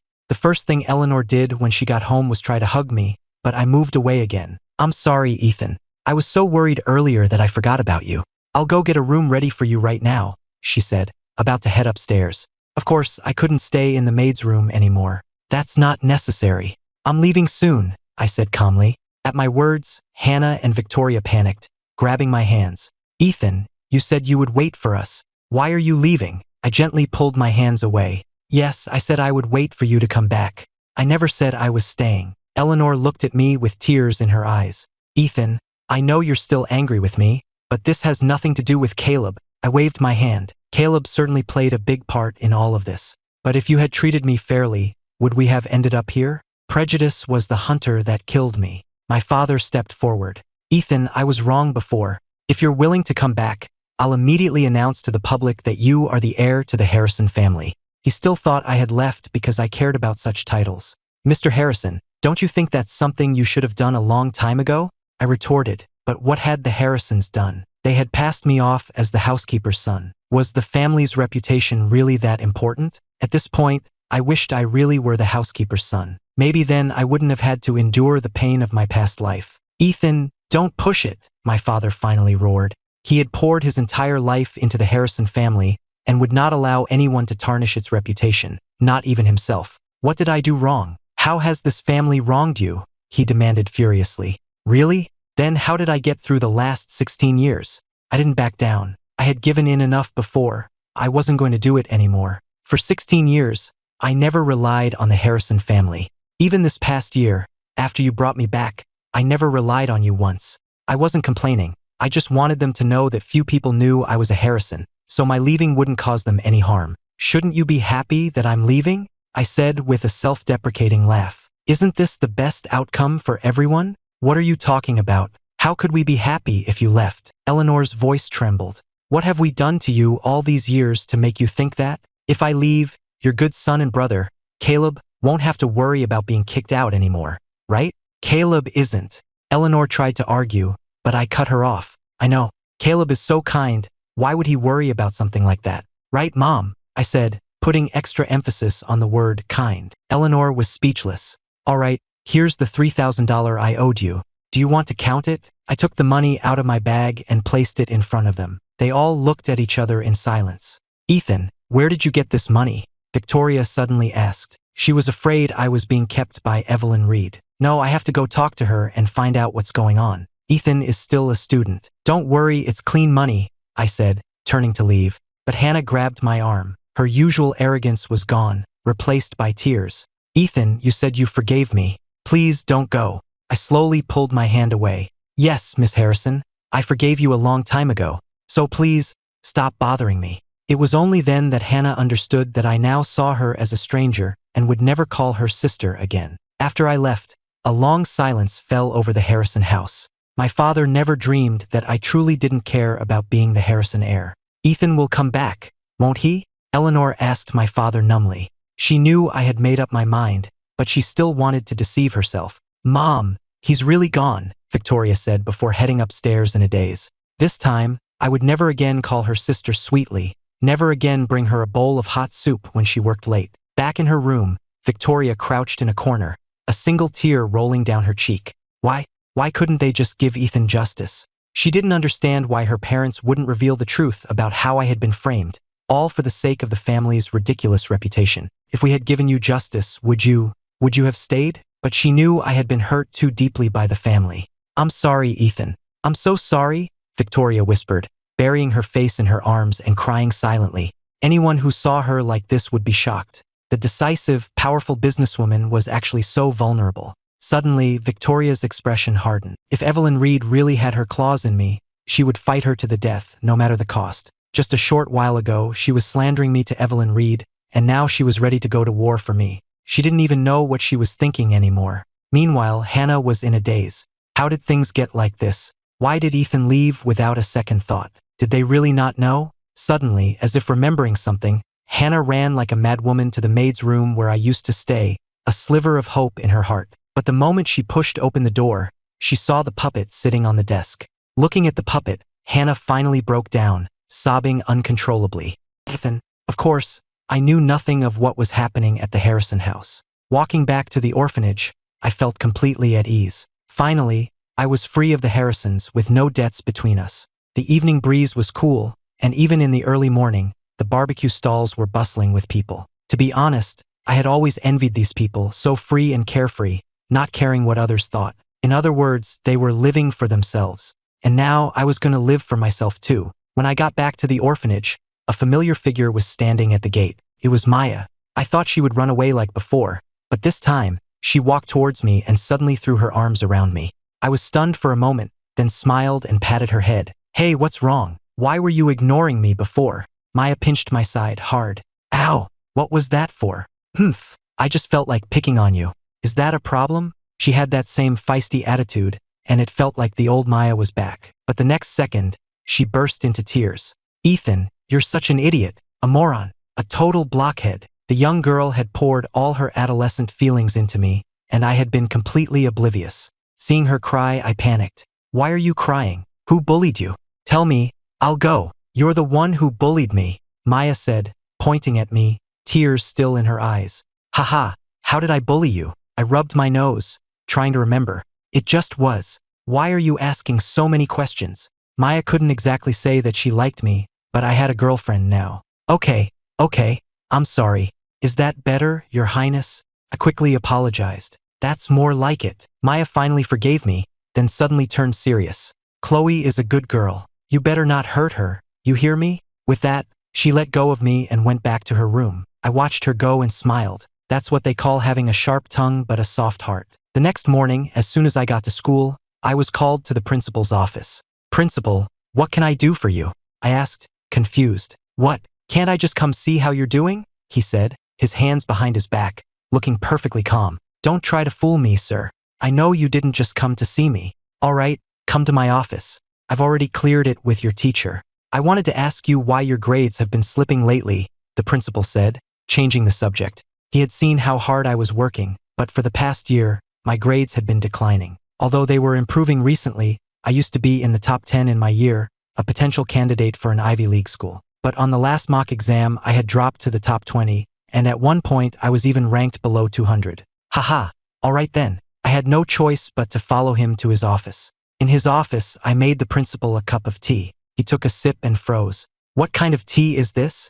Just the tea from your cabinet, I said, taking a sip myself. It was actually pretty good. The principal nearly had a stroke. It was a rare, premium tea a friend from the army had given him, something he barely touched himself, and I had used a huge scoop. Forget it. Consider my premium tea a motivational gift. You better study hard and make something of yourself. You hear me? I will, I said, nodding quickly, though I was thinking, this tea is really good. I should ask him for some before I leave. The principal seemed to read my mind and thought to himself, why don't I just give you my life while I'm at it? Suddenly, the principal's words made me spit out my tea. Ethan, are you and Dr. Reed seeing each other? Sir, what did you say? I wiped the tea from my mouth, unable to believe what I had heard. Don't play dumb with me, the principal said, his face stern. What have you been doing in the nurse's office every day after school? It wasn't that he disapproved, but a relationship between a student and a school nurse was forbidden. Someone had called to report it, threatening to go to the school board if he didn't investigate.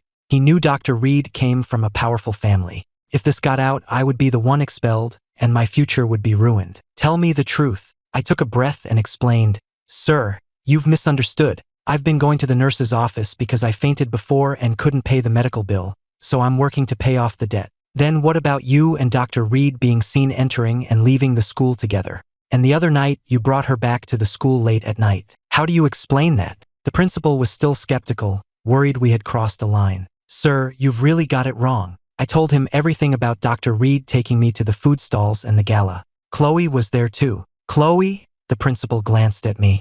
I realized I had slipped up and quickly corrected myself. I mean, Chloe, the student. She and Dr. Reed are good friends. The principal was silent for a moment. All right, come with me. We'll go talk to Dr. Reed and clear this up face to face.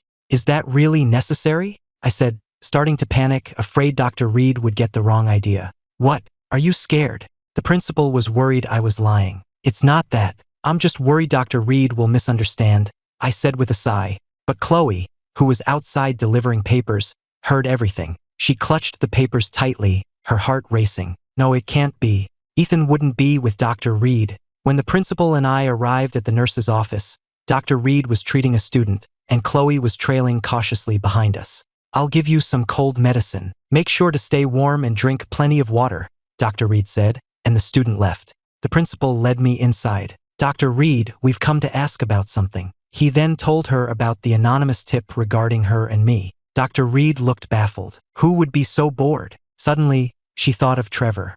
Who else but that petty man would do something so childish? Dr. Reed explained the whole situation to the principal, who finally relaxed. Outside, Chloe also breathed a sigh of relief, then blushed with shame for having doubted Dr. Reed. Well, we'll be going then. Sorry to have bothered you, Dr. Reed, the principal said, leading me away. But just as we left, a woman in a sharp business suit and high heels appeared at the door. It was Victoria. Dr. Reed was busy thinking of how to deal with Trevor and assumed it was another student. When she looked up, she recognized the woman who had claimed to be my sister at the gala. She did not have a good impression of Victoria. What are you doing here?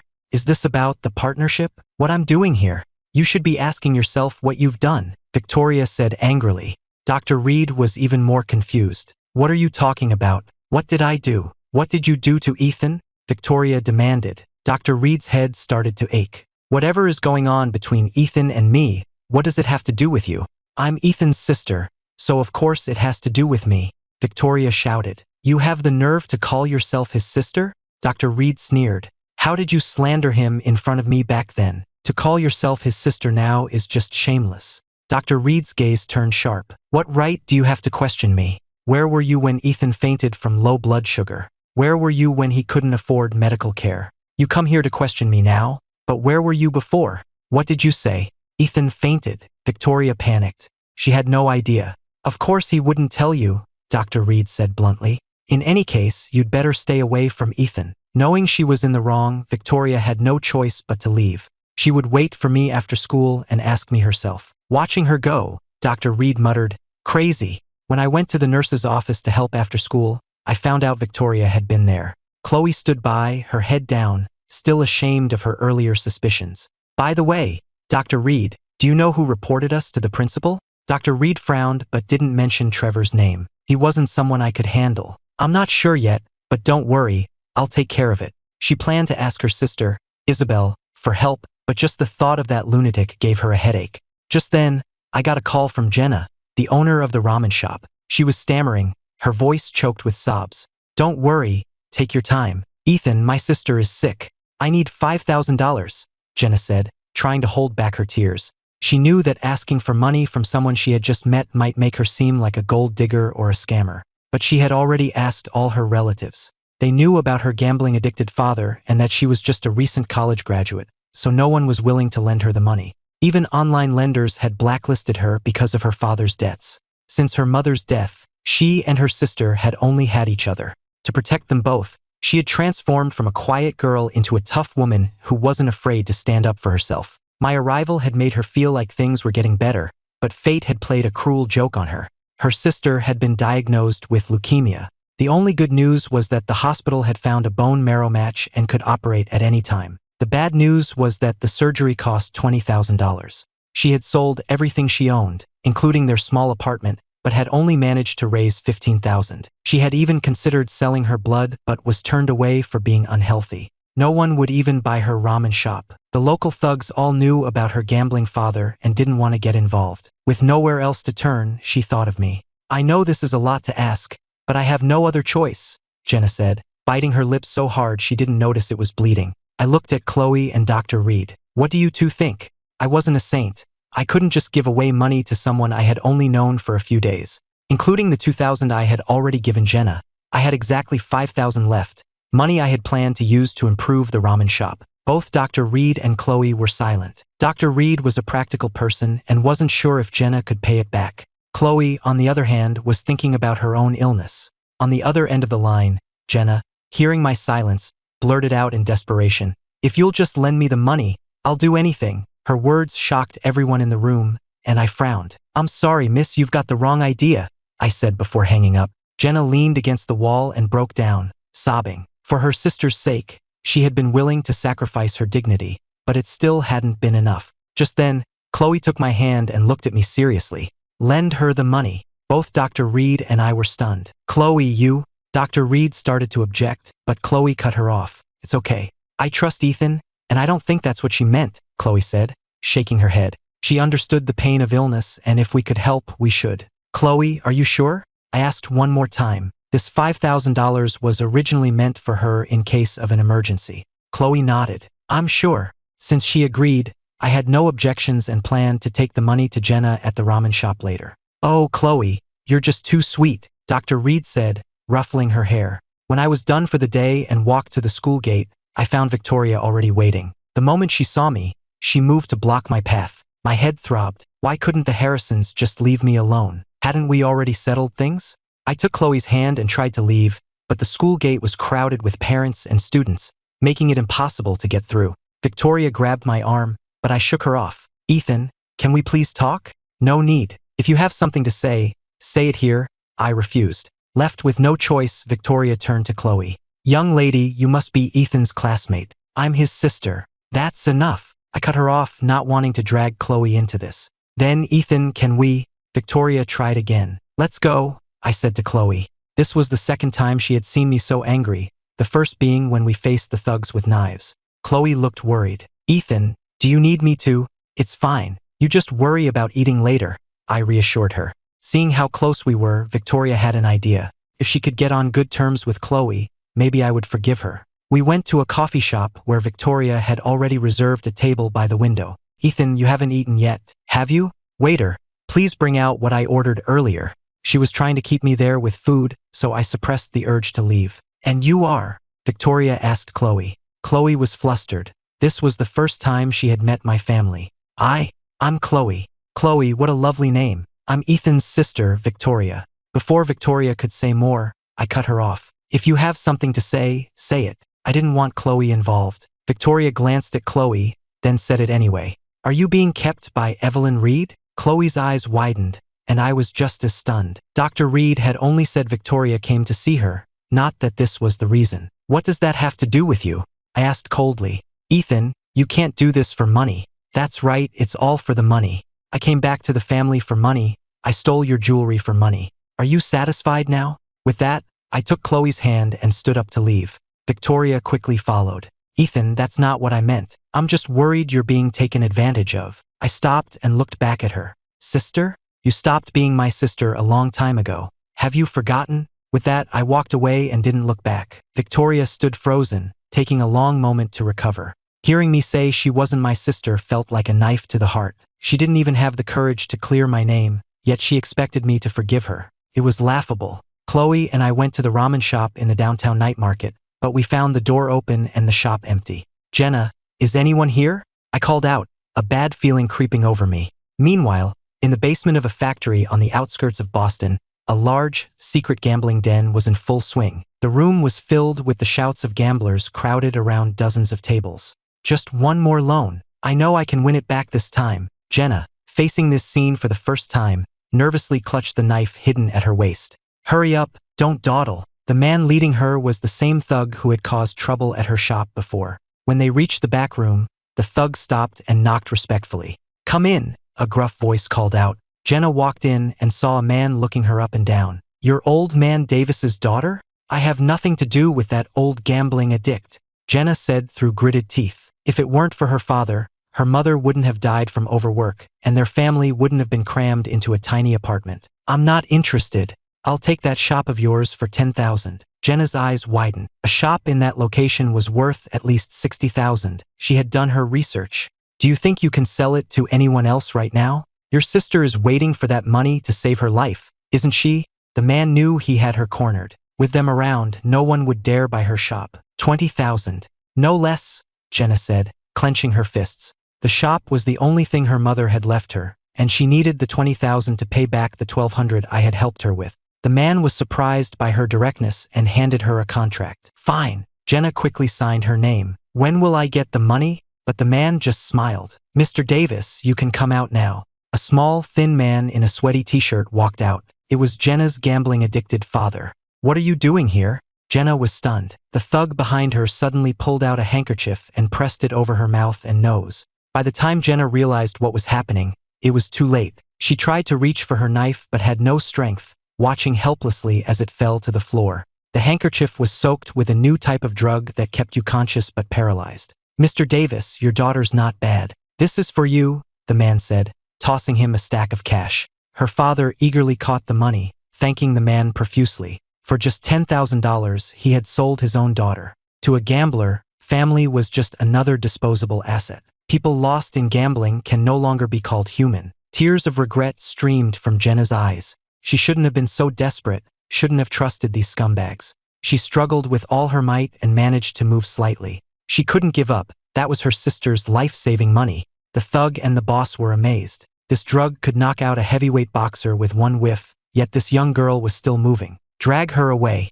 Let the boys have some fun first. And remember to film it, the boss ordered. The thug nodded eagerly. He had been eyeing Jenna for a while. She was feisty, but she was a knockout. Jenna felt herself being dragged away, unable to resist any longer. I'm sorry, little sister. I failed you. She knew what was coming next. No matter how strong she was still just a recent graduate. If they filmed her and used it for blackmail, she would rather die. As for her father, he took the money and went straight back to the gambling table. The boss watched him go and sneered. He knew Mr. Davis would just gamble the money away, and it would all end up back in his pocket. That's how it worked. The house always wins. The few times you win are just bait. A hand landed on Mr. Davis's shoulder. He turned to see just some kid and dismissed him. Get lost. I'll ask you one more time. Where is Jenna? I said, my fingers tightening their grip. Mr. Davis cried out in pain and dropped to the ground. The other gamblers stared, but I didn't care. I hadn't come alone. The entrance to the basement was surrounded by a fully armed SWAT team. I had come down alone so as not to alert them and to find Jenna as quickly as possible. I had found this place so fast thanks to Dr. Reed. She had contacted her sister, Isabel, who had used her special methods to get the address out of someone. Dr. Reed was on the phone with Isabel now, looking exasperated. Thanks for your help this time. Bye. She really hated contacting her crazy sister. But without Isabel's help, Jenna's life would have been in danger. On the other end of the line, Isabel's bell-like laughter rang out. Sister dear, you'll never escape from me. Her words were followed by a pained scream. Clearly, Isabel was in the middle of an interrogation. Isabel looked at the man tied to a chair, her innocent face twisted with madness. Human trafficking, illegal gambling, I don't care about any of that. She picked up a baseball bat and swung it hard at the man's leg. But you should never have laid a hand on my dear sister's interests. With another sickening thud, the man's other leg was broken. Isabel tossed the bat aside and said coldly, cut off both his legs and dump him in a mental institution. Yes, ma'am, her two bodyguards said, sweating nervously. Meanwhile, seeing that Mr. Davis wouldn't talk, I was losing my patience. Every second wasted put Jenna in more danger. Let go of me, or I'll scream for help, he shouted. I let him go, but then I saw the thug from the ramen shop. When he saw me, he knew he was in trouble and tried to shut the door to warn his boss. But I stopped him. Where is Jenna? The thug frantically tried to close the door. I don't know what you're talking about. This is no place for you, kid. Get out. Inside the room, Jenna thought she heard my voice and struggled to make a sound. But when she heard my footsteps walking away, she fell into despair. Hope had been so close, but she could only watch it disappear. We can move in, I said into the hidden microphone on my collar. Then I kicked the thug hard in the groin, and he collapsed, howling in pain. SWAT officers poured into the room, and the casino erupted into chaos. Everyone on the ground, hands where I can see them. The boss tried to escape through the back but was caught by the officers. I kicked open the door to the back room, and there was Jenna, lying on the sofa. Jenna! When she didn't respond, I picked her up and ran for the ambulance waiting outside. Once Jenna was safely in the ambulance, I finally breathed a sigh of relief. She hadn't been assaulted, it was just the effects of the drug. After everything had settled down, I took Chloe and Dr. Reed to the hospital to visit Jenna. When Jenna saw us, she tried to get up, but Chloe stopped her. You need to rest. We can talk about everything else later. Seeing Chloe's concerned face, Jenna couldn't hold back her tears any longer. I'm sorry, Chloe. What I said on the phone before, you must think I'm so shameless. Chloe gently patted her head. Of course not. I know what you've been through. She wasn't angry about what Jenna had said, and she trusted that I wasn't a creep. If I were, I would have made a move on her long ago, and she wouldn't still be wondering what a kiss felt like. The thought made Chloe's face turn red, and she quickly shook her head to clear her mind. Chloe, what's wrong? I asked, thinking she was feeling unwell. And nothing, she said shyly. Just then, a female police officer knocked on the door. Miss Davis, your father would like to see you. Mr. Davis was in police custody. He knew that if Jenna told them he had sold her, he would be facing much more than just a gambling charge. So he had to see her. After all, he was her father. If she kept quiet, he would be out soon and could go back to gambling. Jenna dragged her weak body to stand in front of her father. Mr. Davis's face lit up. Jenna, honey, I know I was wrong. You can't. Jenna slapped him across the face, her eyes filled with tears of rage. Do you have any idea that my sister has leukemia? That $10,000 was to save her life. If it weren't for you, my sister and I would never be in this situation. Let's not talk about that now, Jenna. Just go talk to the police and get me out of here. When I get out, I promise I'll change my ways, he pleaded, still delusional. Even now, that's all you can think about? Jenna sneered. I haven't even told them that you sold me to those scumbags for $10,000. At her words, both Chloe and I stared at Mr. Davis in disgust. Selling his own daughter? We never imagined he could be so depraved. Jenna, please, don't tell them, okay? Mr. Davis panicked and was about to kneel, but when no one stopped him, he stood back up. Go on, kneel. Why don't you? Jenna said, looking at him coldly. That's what you owe my mother. You can repent in prison. With that, she turned and walked away. After giving her statement and leaving the police station, Jenna bowed deeply to me. She was starting to realize that she might actually be falling for me. The image of me rescuing her was now etched in her mind. But she would never do anything to hurt Chloe. She would keep these feelings buried forever. I told Jenna not to reopen the shop right away. After everything that had happened, it could wait until after her sister's surgery. When I got back to the orphanage, I saw a figure lingering by the gate. It was Stella. Ethan, what are you doing here? She asked, looking down at me from behind her sunglasses as if I owed her money. Why can't I be here? Move, you're in my way. I felt like I had the worst luck. I'm not moving. What are you going to do about it? Stella was determined to antagonize me, probably because I had left her alone in the dark before. Suddenly, Stella noticed the orphanage nearby. You live around here? She was here looking for the boy who had saved her all those years ago. The area wasn't huge, but it wasn't small either. She had been searching for days with no leads. All she knew was that the boy had been tall and thin. After so many years, she wasn't even sure what he looked like anymore. Continuing the search felt like looking for a needle in a haystack. Yes, I live here now, I said with a wave, not at all ashamed of living in an orphanage. Stella looked at the modest houses around us in disbelief. People actually live here? For a pampered princess like her, a place like this was unimaginable. Do you remember if there was a tall, thin boy around here? He should be about my age, she asked suddenly. I was confused. Tall and thin? Why are you looking for him? Just as Stella was about to answer, her phone rang. What? You have a lead? I'm on my way. She hung up and rushed off, leaving me completely bewildered. I really didn't get it. I shook my head. The Harrisons were all so strange. After Stella was gone, another figure appeared. It was Caleb. Caleb, what are you doing here? I frowned. Wasn't he supposed to be in the hospital? Caleb walked right up to me, his eyes filled with malice. Ethan, as long as I'm around, you will never come back to the Harrison family. This was a side of him he had never shown to anyone else. Maybe this was his true face. Are you ever going to give up? I grabbed him by the collar. Why couldn't this kid just leave me alone? I had already said I wasn't coming back. Ethan, what are you doing? Let go of me. Caleb started playing the victim again. I had to laugh. Sure enough, the next second, Eleanor and my father appeared behind me. Ethan, what are you doing? Let go of your brother. Eleanor shouted. I understood then. Caleb had left the hospital and deliberately provoked me, all as part of a plan. Ethan, please let your brother go, Eleanor said, trying to intervene. Caleb was still putting on a show. Mom, just let Ethan hit me. If it will make him come home, he can hit me as much as he wants. Seeing his teary eyes, Eleanor's heart broke. Ethan, your brother just wants you to come home. Don't be so hard on him. Let's all sit down and talk. I sneered. Really? Then I guess I should thank my dear brother. With that, I slapped Caleb twice across the face, ignoring the shocked looks from the others, and leaned in close to his ear. You didn't learn your lesson last time. Don't forget it again. I shoved him aside and went back into the orphanage. I had hit him right in front of Stella before, and he was still pulling the same tricks. I wasn't going to put up with it. He could try it as many times as he wanted, and I would hit him every time. I had no intention of ever going back to that family. After being hit, Caleb's face went pale, and he fainted again. Eleanor had no choice but to take him to the hospital, forgetting all about chasing after me. When Stella arrived at the hospital, she heard my father's angry voice. No matter what, Ethan should not have hit his brother. How's Caleb? Did that brat Ethan hit him again? Stella asked. Caleb struggled to sit up. It's not Ethan's fault. I was just too eager and upset him. Seeing his pitiful act, Stella grew even angrier.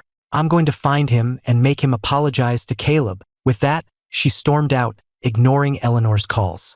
Caleb was secretly pleased. He was the one who had called Stella and told her he had a lead. He had discovered that I was the one who had actually saved her, and he couldn't let that get out, or his position in the family would be completely undermined. Before, his parents and all 3 sisters had been firmly on his side. But since I left, everything had changed. Hannah had questioned him about the puppet, and Victoria's attitude towards him had shifted. He absolutely could not let me return to the family.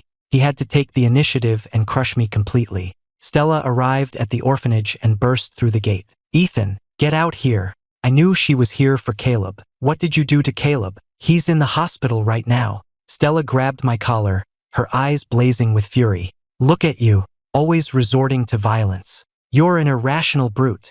I suddenly found this interesting. And what was I like before? If I wasn't like this before, you must have all loved me, right? Isn't that so, my dear sister? My words left Stella speechless. She knew what my life had been like in that house. She had played a part in making me who I am today. No matter what, you shouldn't have hit Caleb. Come with me to the hospital and apologize. Stella was becoming unhinged, stubbornly sticking to her path even though she knew she was wrong. In her heart, I, her biological brother, would never compare to Caleb, the boy who had saved her. I'll go with you and apologize, but you have to swear you'll never bother me again, I said, looking at her coldly. What do you mean, bother you? Am I not concerned about you? Stella shouted. Concerned? Coming here in the middle of the night to harass me is concern? Forcing me to apologize to that little snake is concern. I shook her hand off and turned to go back inside. I hated hypocrites.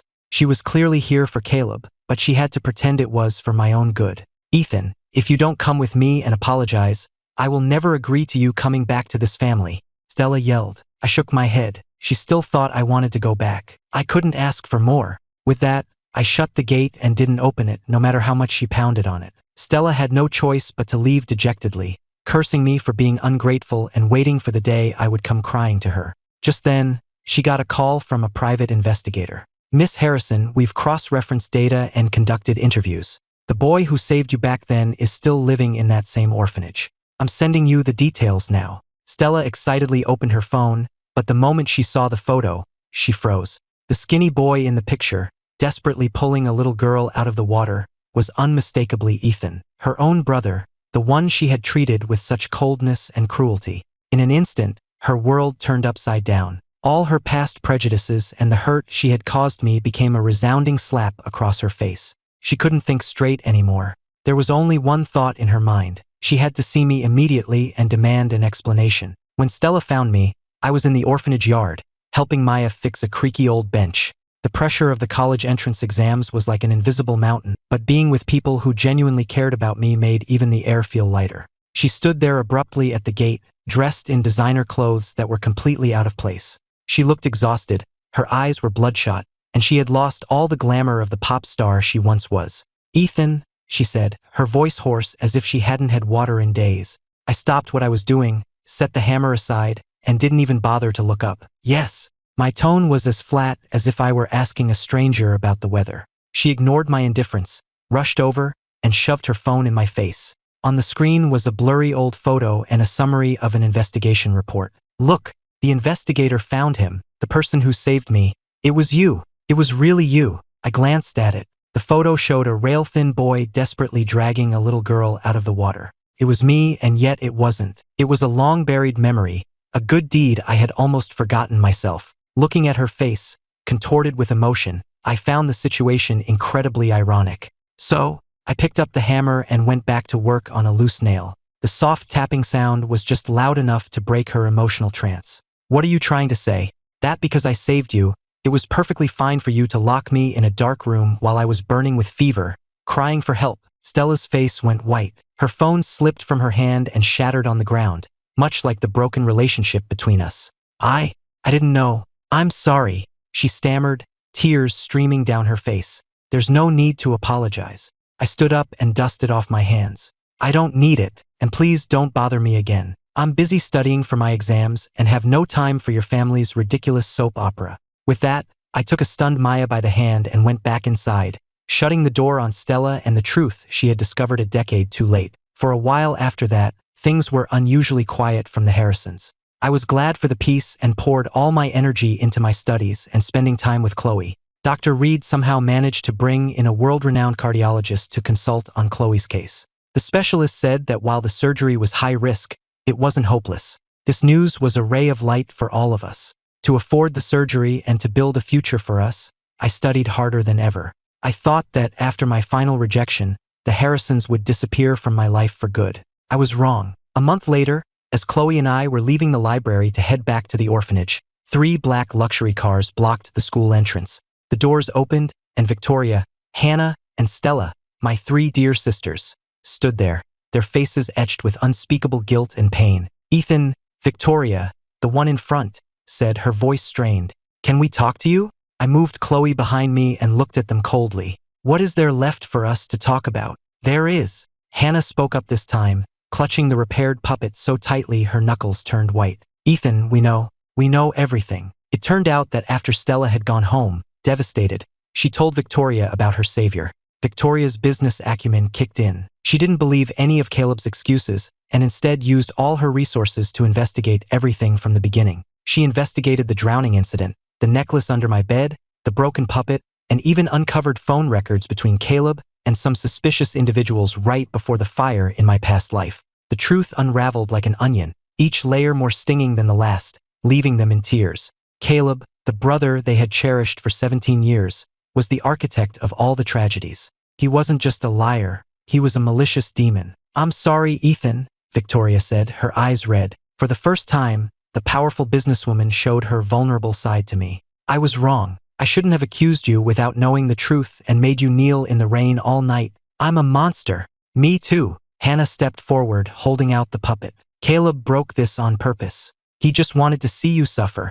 And I yelled at you for it. Ethan, please hit me again. I'm begging you. Stella was sobbing uncontrollably. I'm the one who deserves to die. You saved my life and I treated you like an enemy.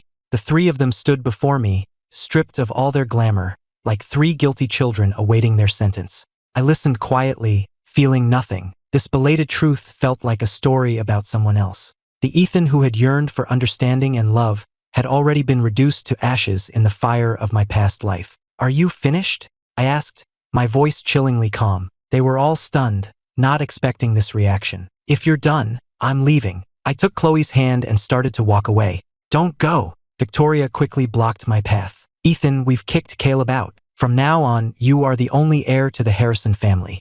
Please come home with us. The company, the houses, everything will be yours, if you'll just forgive us. Forgive. I laughed, a bitter sound. Victoria, do you really think any of that matters now? When I was locked in the maid's room, choking on smoke, feeling the fire consume my skin inch by inch, where were you? You rushed into the fire to save the murderer who was still sleeping. At that moment, did it ever cross your minds that I was your brother too? My words were like daggers, piercing their hearts.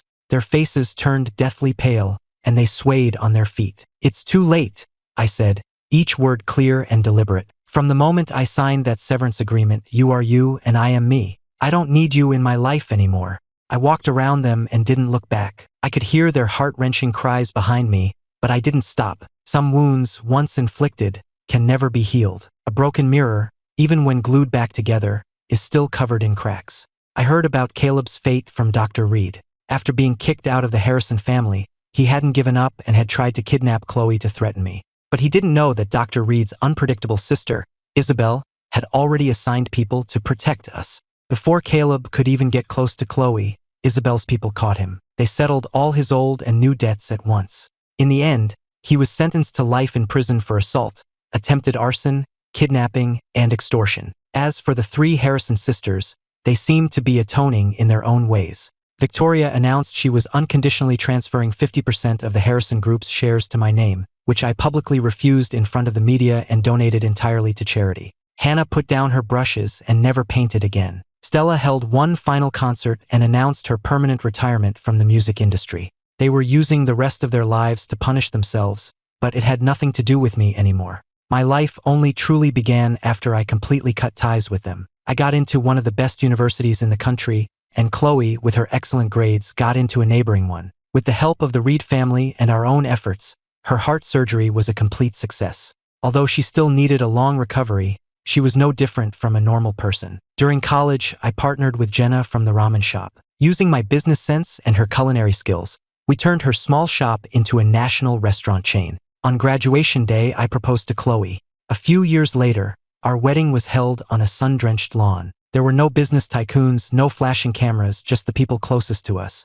Maya, in a beautiful bridesmaid dress, cried harder than anyone but still handed me the ring with a smile. Dr. Reed and Jenna stood together, one elegant, the other sharp, both happy for us. The director of the orphanage and all the kids sat in the front row, their applause and cheers the most beautiful symphony I had ever heard. I watched Chloe walk towards me in her white wedding dress, her smile brighter than the sun. This girl was the only light I had held onto during my darkest times. "Chloe," I said, gazing into her eyes, my voice trembling with happiness. "Thank you for choosing me when I thought the whole world had abandoned me. Thank you for making me believe in love again, and for giving me a home." I gently kissed her lips and held her tight amidst the roaring applause. "From this day on, you are my wife, my love, and the only family in my life." The sun was warm, and the breeze was gentle. I finally understood that true family has nothing to do with blood. It's the unbreakable bond woven together through years of warmth and companionship. And I already had the best family in the world.